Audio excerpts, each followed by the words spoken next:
This ain't hype, this a holy flex. Try to count us out, no we come for next. We ain't loud for sure, this that quiet threat. We got the million, yeah, we been a set. The million is dope, they know now. We was low key, we glow now. I know it's the way. Hey, what up, fam? It's Pastor Nate, and listen, this is my exclusive interview with Apostle Darren Thomas. I'm telling you, it's going to bless you. This is a special interview. This wasn't planned. It wasn't meant to go this way. It was only supposed to be about 2 minutes.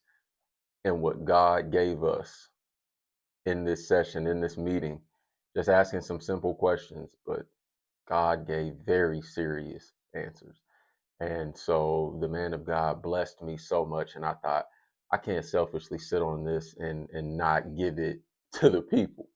So it's coming at you now. Please enjoy this special interview with Apostle Darren Thomas. And please join us tomorrow night at 6 o'clock p.m. Doors open at 4:45. Darren Thomas and Friends, The Journey, The Testimony. It's going to be amazing. But in the meantime, I want you to check out this video with me and Pastor. It's really going to bless you. All right, y'all. Already. Thank you for doing this. Really appreciate you coming back home. You spent so many years here at Calvary as our praise and worship leader, and you also served as the youth leader here. What does it mean for you personally and spiritually to come back home and minister in this space again? I'm so excited to come back to Calvary, come back home, and to do this concert from the sanctuary here. For me, it's got so many spiritual dimensions to it. I'm coming back to be refreshed, but I'm also coming back to plug into a place of power. Something that I'm going to talk about on Saturday at the concert. Not a long story, but it's something that I've never, like, nobody knows about it but me and Bishop. And there's a spiritual reason why I'm coming back to the city at this time to plug into this sanctuary, to worship from this sanctuary, and to allow the sounds to be broadcast throughout the realm of the spirit. So I'm excited about coming back, many levels. Your music journeys reach people all over the world. You've made so many songs that have gone all over, including Lift Up Holy Hands, which was used at President Clinton's inauguration, both of them.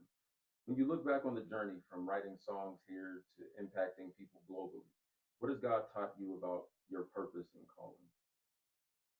I think one of the things that I've learned over time is one, that we should all strive to perfect the level, but not the destination.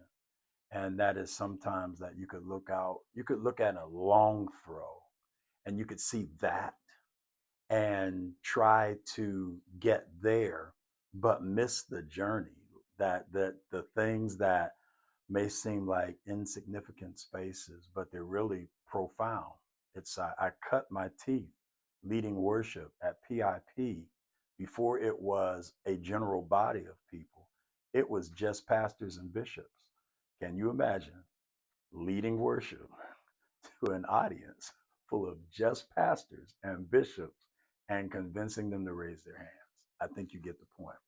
So it's all of those experiences, they become layers that empower everything that you do later on in life. So I've learned to just embrace and be present where I am and not try to perfect what I see off in the distance. I need to perfect where I am and absorb all that I can from that space before I move on. Even if that space is one of no notoriety, or if it's one that comes with notoriety, whatever it is, that doesn't matter. It's what am I gleaning out of that space while I am there that has to do with me and God and my gift. As someone who once led the youth here at Calvary, and now in a new generation coming up here, what does it mean to you to see young people stepping into leadership and worship today? That means everything to me. Um, God is never going to be without a witness, and so He's never going to be without a servant. He's never going to be without a people, no matter what it looks like. So when I see that fresh generation coming up with innovation, their ideas, the way that they view things in the world, I love it because I'm a bookworm, so I don't mean to sometimes just be so uh, overtly always somber, so to speak. I do like to have fun. But what hits me about that is God could have allowed anybody to be born at any space and time that he wanted.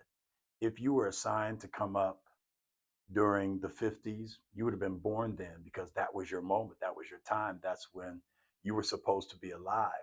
But I believe that God has everybody like just established to enter the earth at the moment and the season of their prominence, like when they should emerge as the preacher, the leader, the business owner, the doctor, whoever they are and are called to be. So I love when I see that next generation because until the rapture, we're going to keep seeing dreams of God enter in the earth in human form. And so, like I said, I love it.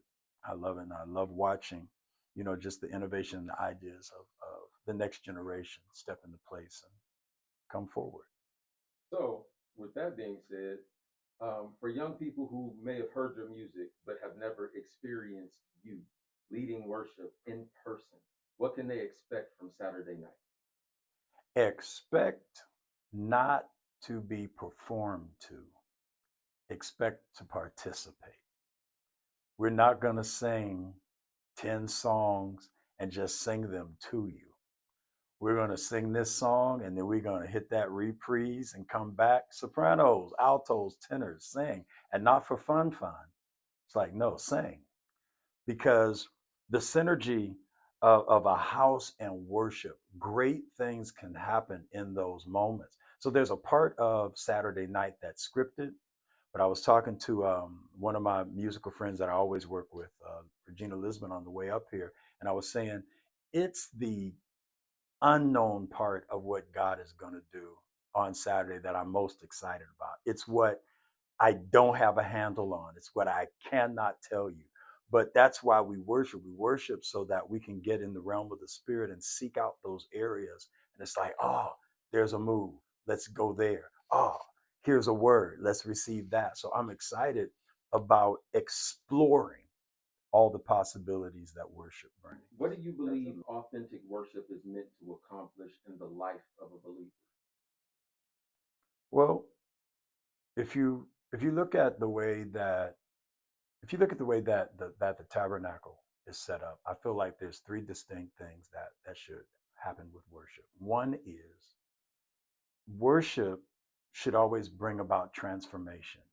That's the bedrock. If worship is not transforming me, then I really have to challenge if it's really authentic worship, because authentic worship changes you from one element, one dimension to the next. Additionally, in the second compartment of the tabernacle, worship should bring about revelation. Um, and that revelation should be balanced. I won't take it too far into a Bible study. I'll roll it back. But that revelation should be balanced. It should be two forms. You should learn something you didn't know about God. But here's the bigger one. And that this is not taking any glory away from God, it's his expectation. You should also be learning something about yourself. When you enter into worship, there should be a transformation that happens. And then in the second dimension, you should learn something about yourself that you do not know. There's something about you that should be activated, that should come alive, that should go to the next dimension.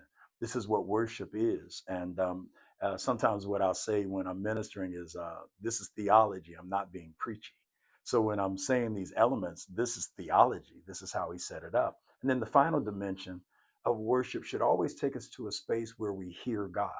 And that's how he set up the tabernacle. He set up the tabernacle so that when you get behind the veil, you're there, as Exodus 25:22 says. He says, I'll commune with you from there, and I want to talk to you about what's on my mind. So we got three: transformation, self revelation, and then the voice of God.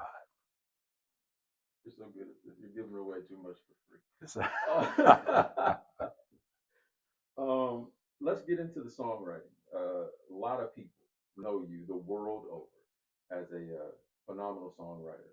Where do your songs usually come from? Whether it's moments of prayer, is it life experience, is it spontaneous worship? I know some of the stories, but for those that don't, where does the music come I would say the vast majority of it comes from pain. Um, you know, I love movies.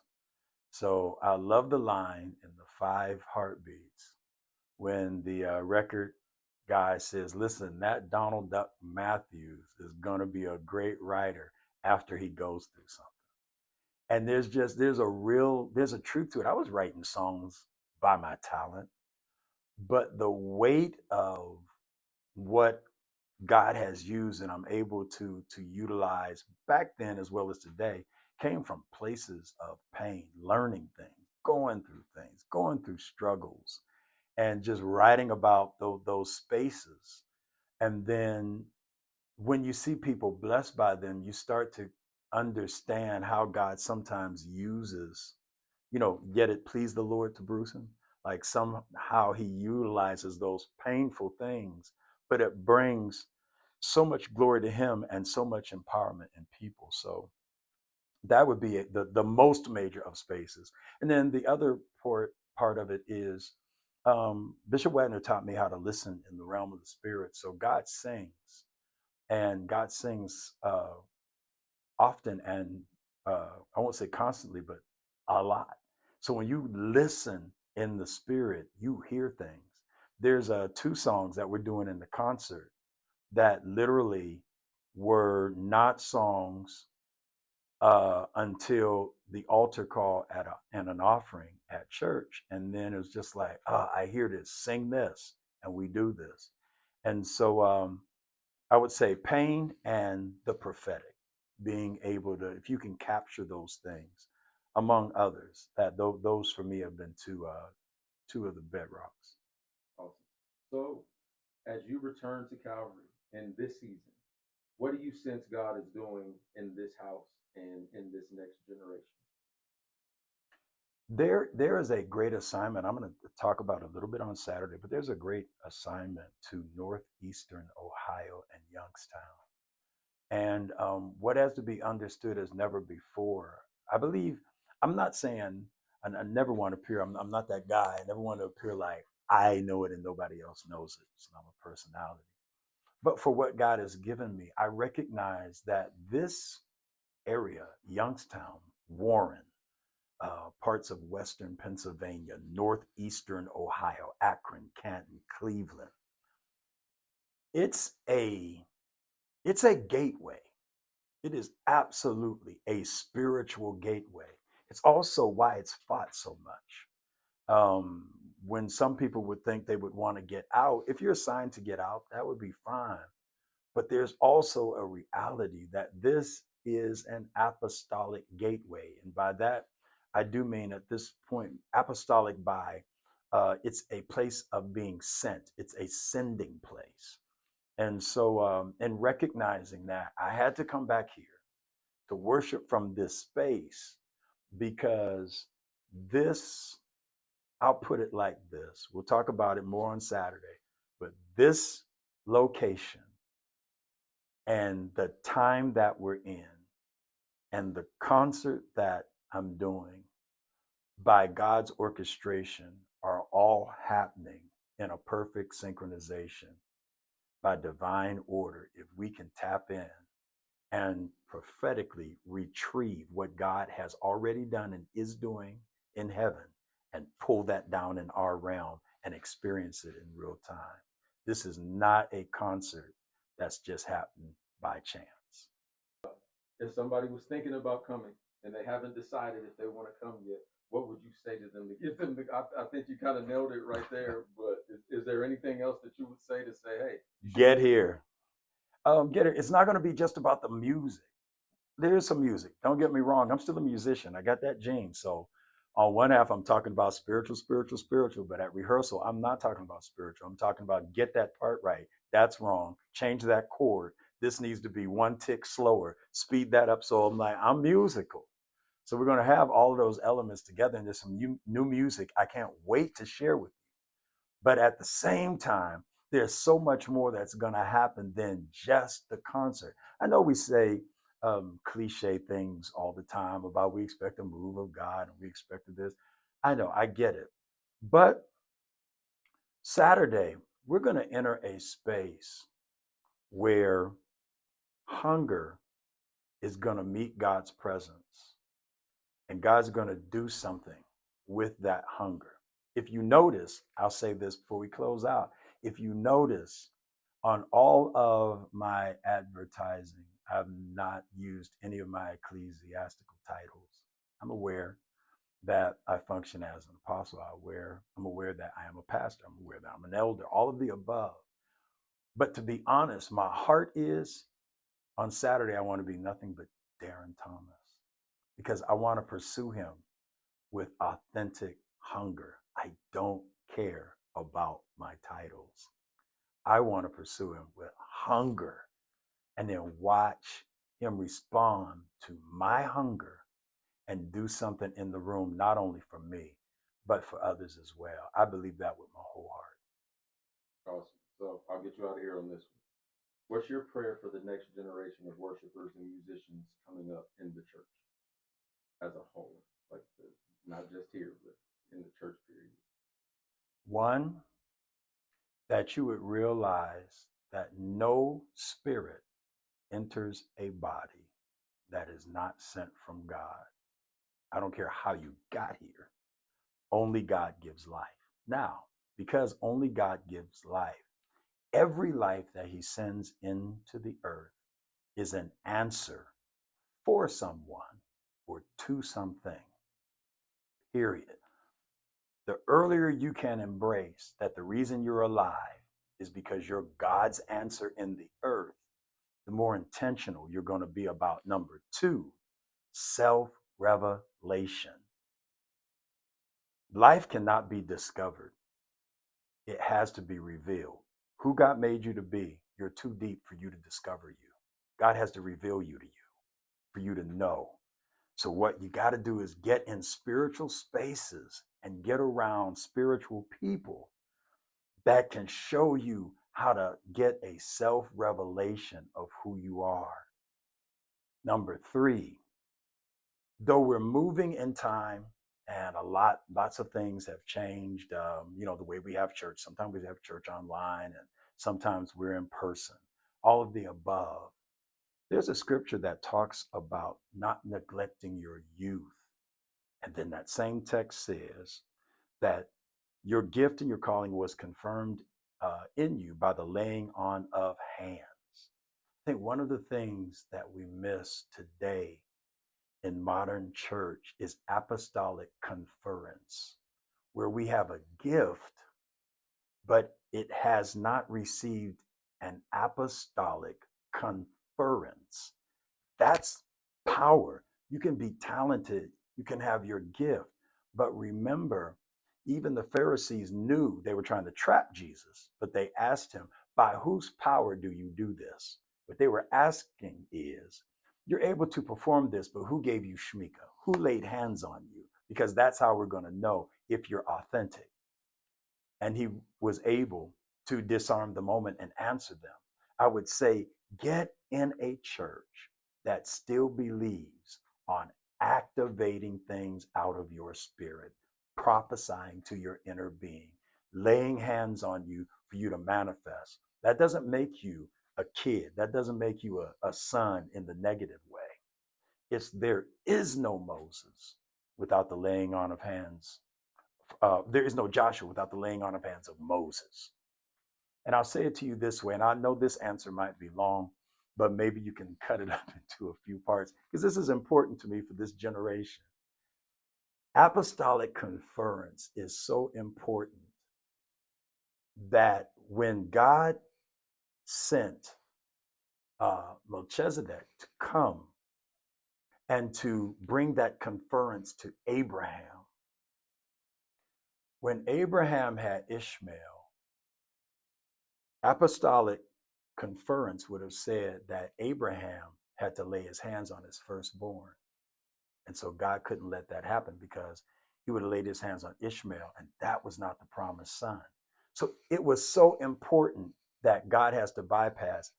Abraham does not lay hands on Isaac. God comes back to Isaac like he did with Abraham and reestablishes the covenant. And then you see Isaac lay hands on Jacob, and Jacob lay hands on Joseph, and Joseph lay hands on, and it goes on out from there. So it's important. That number 3 is important because the enemy knows that we can have gifts, but a gift without a sanction leaves a loophole for the adversary. You can be talented. Jesus, we know. Paul, we know.